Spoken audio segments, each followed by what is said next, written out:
Good to see everybody. Happy Monday, and what a great week. What a great opportunity. You look at the film, and I hate losing. It's awful, and it becomes, when you get to that point, there's punishment for being late. When you get to that point, it becomes really, you can feel it. You can in the building after a loss. Fortunately, our guys understand that. It's and you don't ever want to get that feeling, and you want to do everything you can not to experience those things. So, we learned a lot about ourselves in the team, in the game, about our organization. I think we're close, but close doesn't count. And I'm judged on results and not effort. So that's bottom line where we're at. In the name of the game, we got to win, and I've got to do everything I can and our staff to get us where we need to be. So you look back at the tape and some of the things that we did well. I've thought on the field that way, and then there were obviously things that are crucial, that you can't make mistakes against a good team like we did and expect to win. So we've got to create turnovers on defense. We can't give away 3 scoring opportunities in the red zone, and when you do those things, you're going to make it really, really difficult to play winning football. And that's kind of where we were at the other night. So we've got to continue to work to eliminate explosive plays defensively. We've got to continue to find ways to establish the run game. I thought there were moments that we ran the ball with some efficiency, but then if you take away 60 yards and either tackle for losses or sacks, then it's minimal to not good enough. So we know to the point of who we're becoming as a team. We also, and I believe this, we're really close to being a darn good football team that plays winning football. So another opportunity this week against, I think, is a terrific team in every single area. I think they're certainly well coached with Marcus Freeman and his staff. You look at their size, you look at their ability to run, look at them on the line of scrimmage. They're built the right way, and it'll be a tremendous opportunity for us to prepare this week. And then first away game. It's exciting to always take a team on the road, so we're excited about that opportunity. And our guys we've had a really good Monday start to the week, and we'll create opportunities for ourselves, and excited about how good this team can get. I can answer questions from here. What does Notre Dame mean to you? Say it again. What does Notre Dame mean to you, just from a football sense? Well, if I look at what it means to me, since we've been studying them, I think obviously they've recruited really well. I've got a lot of respect for their head coach. I've known him for a long time. They do things the right way, and the way they play, they're well built. They execute on special teams. They understand situational football, and you're watching them play. They block well. They do the fundamentals well. They got 2 exceptional runners. They're talented on the outside at receiver, and then defensively they create problems. So, going into this week, that so far on yesterday and today on what this team looks like to me, I think they're very, very talented. When you went back and scrutinized the game film from Saturday, just what were your takeaways from the offensive line, and what needs to be better there, especially from a pass protection standpoint? Yeah, I think there's times that we protected well and times that we didn't. But also, it's easy to sit and point fingers that it's the offensive line.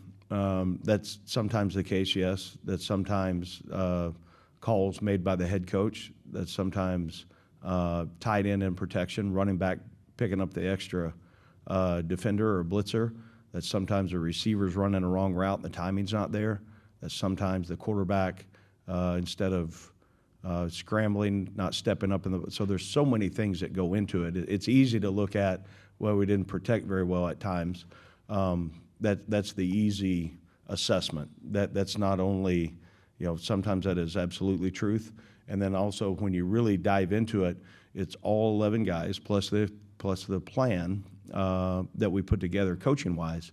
It's everybody, and it starts with me, and then on down to the coordinator and position coaches, and then it's, can we teach our guys in that situation, the calls to make, and then the player's responsibility of going and executing. But it's all of us together, and until we play a completely clean, free game on that, we haven't got to where we need to be. So we're working really hard to get there. I think we've got a plan in place moving into this week that will continue to get better in those things. And then you look at anytime you give up a sack, okay, or pressure, was it a fundamental issue? Was it a schematic issue? Was there confusion, or did we just get beat? And sometimes there's a combination of a number of those things. So really a deep dive into all those things on what caused that. I think you could go a lot of different levels, and we have, and I think we'll continue to improve in every single one of those ways. Barry, how would you evaluate the secondary as a whole? You almost created a couple turnovers the other day, but ultimately you're losing the takeover battle through 3 games this season, and there's been some big chunk plays that the other teams have gained off you. And, obviously in the back end, you're always you give up a play and everybody in the stadium sees it. So that's one of the points that I made earlier about we've got to eliminate explosive plays. And, the defensive line can make an error and 60,000 people don't notice it, right? And you get to the next level and the linebacker's got to make a play. So it's, again, team defense. We need to get more pressure on the quarterback. That's going to help our coverage on the back end. I think Charles Clark's the best secondary coach in college football. I believe that. And I think we got the guys athletically that can go play really good pass defense. We've got to play better team defense, and we do that, we're going to be better on the back end. So it all goes hand in hand. There's some one-on-one battles that we lost the other night that we've got to continue to teach our guys on how to finish those plays. But again, I'm excited about the progress that they're continuing to make. We had 3 opportunities the other night that, you look at it and really had opportunities to finish the play with the ball in our hands, and we didn't complete it. So we got to be better. We got to be better teachers. We got to be better on the field as executing that. And again, it's all of us on finding ways to give our guys advantages. And then when their number's called, and we've got to go execute. And that comes with experience and confidence and all the things that go back to your habits throughout the week. I want to pinpoint one linebacker in particular. Winston Berglund is a guy who had a pretty gruesome injury last year, missed a lot of the year, was taking more mental reps than physical reps, I think, for you when you guys came here, and got some opportunity on Saturday. When you talk about guys who embody the Purdue way that you call it, or being a Boilermaker, how does he kind of fit that mold? Oh, I think everything Winston's done since I've had a chance in 9 months. You can win with guys like Winston. Great work ethic, loves this place, is a tremendous teammate. Every single day he does exactly what he's supposed to do. And those guys, they're all fun to coach, but man, I want him to have great success because of the way he plays, the way he carries himself, his care for his teammates. He played in the opening game, kickoff coverage was a huge collision, set the tone. And then, he's come through in a lot of ways injury-wise since we've been here with the shoulder. And he just continues. He's very resilient. I think he's got tremendous toughness. And, he made some plays the other night, which was exciting to see. And he's very versatile. He can run. He's got tremendous speed. He's got good cover skills. He's physical, has a huge football IQ. So we can do a number of different things with Winston because he understands it, he gets it, and he's very passionate about being a good football player. Coach, I know you never played at Notre Dame. Have you ever coached there? Have you ever been there? I've never been there. No, my wife went on a recruiting visit with one of my sons.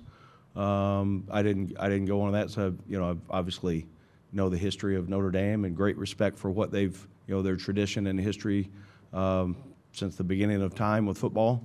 And but I have never been there personally. No. You think it's easy to get wrapped up in all that lore, the gold helmets, touchdown Jesus, and all that? Say it, I didn't hear that. You think it's easy to get caught up in all the lore and the spectacle of Notre Dame, the gold helmets, touchdown Jesus, the Golden Dome? Oh, obviously you look at the history of college football and the success that they've had. Much respect for that. And but as far as getting caught up in any of those traditions, for us. And again, great respect for them. They got great players, great coaches. But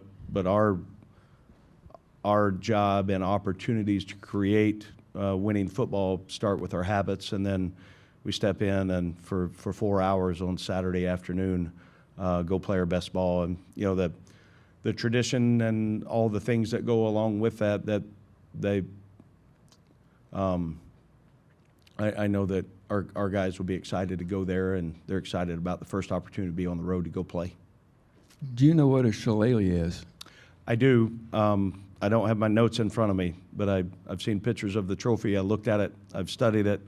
And at this point, this would be where Kuffner would come in and say, hey, Coach, I remember it's this. I'm still waiting on it. But absolutely, no. I know it's the 89th meeting, I believe, if my memory serves me correct. Played a long time. And there's been a lot of great battles over the years between the two programs, and I'm honored to have a chance to represent Purdue in a trophy game. How does it make you feel to be a heavy underdog? It doesn't make me feel any differently than if you would not have made that comment. I mean, I have not looked at that or thought about it, or it's about us getting ready to go play. I'm excited about the opportunity, and whatever the favorite or the underdog is, I'm excited about who we are and the progress we're making. How would you assess Ryan's decision-making thus far for a player you haven't had very long in your read option and RPO games? And how much better can he get with experience, you think? Yeah, this was his 5th game that he's really played in meaningful snaps. So I just met with him, and I'm excited about his progress. 5 games in his career, the things he's seeing, the throws he's making, and that he gets better every single day in practice with some of those things you just mentioned, and it'll continue. I mean, he's still so young, but he's got unbelievable arm talent. Really, really smart in diagnosing and reading pre-snap on what he's getting. But one of the great things is he's able to communicate exactly what he sees, what he's looking at. And throughout the week, he and Coach Henson and Henshaw get together, and they talk about things he really likes and things he would rather take out just because of a comfort standpoint. And I think that's what great quarterbacks are able to do. And the amount of time that he spends on what it takes to be a really good quarterback, he's got all of those factors that I think he's trending in the direction can be an elite talent at the quarterback position. Nitro Tuggle, kind of coming into his own in the last couple of weeks, just kind of going back to when you guys got him out of the portal, what did you see in him then, and where has he taken the biggest strides since he's been here? I think his biggest strides, you start to see making plays on game day because he's practicing better. And, I know that is such boring talk, but I've always believed you're going to play exactly how you practice. And he has, early on in fall camp, you would see glimpses and then he would disappear for a little bit. He's been much more consistent. Love the way that he's continuing to practice. He's playing well when the ball's not in his hands, blocking on the perimeter, doing some of those things that we ask those guys to do. I think he's got a tremendous future for us. Notre Dame's not exactly where they want to be right now. Does that change your philosophy or preparation for this week at all? No, and I don't know, I know what their record is. I know who they've played, and I look at what they've got, not only schematically, but skill set-wise. They're a talented football team.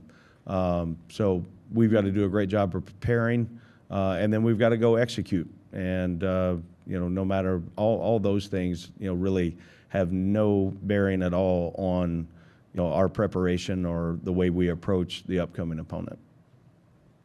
Barry, you mentioned the trophy game this week. You got another one coming up after the bye game. We think, before the transfer portal era, a lot of those things would seem to happen very organically. How has the way rosters are constructed now, how does it play into the rivalry experience kind of within these walls? Yeah, I think you look at, I mentioned this morning when I introduced the opponent that it was a trophy game. I introduced the history of how many times that we've played each other.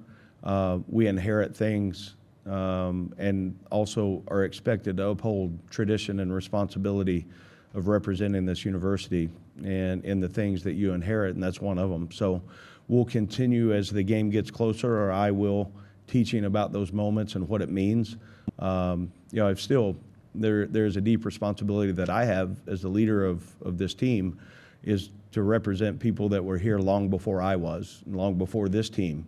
And no matter if you got 4 months with us or 5 years, it's about Purdue, and we've got to uphold the standard of what that needs to look like. So I've got to continue to teach that. No matter if we've got 82 new guys or 20, every single year there's things that go with wearing the uniform, and this is one of them. Does it become a tool that you can then use to kind of help facilitate some cohesiveness or bring another level of bringing the team together? Well, I think so. Anything that you can bring the team together, utilizing, whether it's motivational ways or just us against them, I think those are all beneficial in building a team for sure. And do you set those trophy games up any differently in terms of like season goals? Like, we want to make sure we win those in this particularly, or? When we talked about the season for a 12-week season with the 2 bye weeks at the beginning, I addressed at one time right at the beginning before game 1, before we got into the preparation of that, and I talked about the importance of our non-conference schedule. I talked about the importance of the rivalry games that are built in with the opportunity for the trophy games, and then I talked about how our schedule lays out with we've got 4 weeks and then a bye, and then we've got 7 and then a bye. So I talked to just overall what that looks like, and then at that point we kind of put all that to rest and let's focus on one game at a time. And then the stories that come up within each week on how important that is to address those things. I think it's good to address it early, and then I can revisit those. That'll do it for the Monday press conference show. Coming up on Tuesday, Ryan Day, even though the Buckeyes are on a bye, he will address the media. Dan Lanning, Jed Fish getting set for non-conference in-state showdowns. Mike Loxley and the Terps starting conference play, and Kirk Ferentz after 2:06 as Iowa plays Rutgers. Note the special start time, 2 Eastern, 1 Central, coming your way on Tuesday. Hope to see you then.